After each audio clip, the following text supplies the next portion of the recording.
Assalamu alaikum, Dr. Abdul Haqq. Wa alaikum salam. We're on our way to Port Sudan right now. We're currently in Addis Ababa, Ethiopia. We've been traveling for the last 9 hours, 10 hours. The objective is to get to Sudan and to highlight the situation on the ground. Now, this is your first experience of a humanitarian trip like this.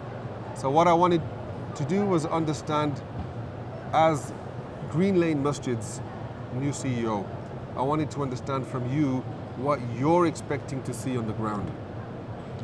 My expectations, first and foremost, is that we're travelling into a situation which is a humanitarian crisis, disaster. So I'm expecting to see famine, poverty, disease, suffering, and I'm bracing myself for that. Did you know that 150,000 people have died as part of the situation on the ground in Sudan? According to a report from the Médecins Sans Frontières, every 2 hours a child dies.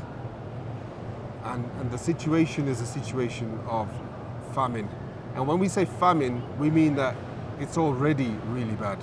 I'm surprised at what you said earlier. 150,000 people having died, and 12 million being displaced. That's right. That's just shocking, and yet we're unaware of that. Yep.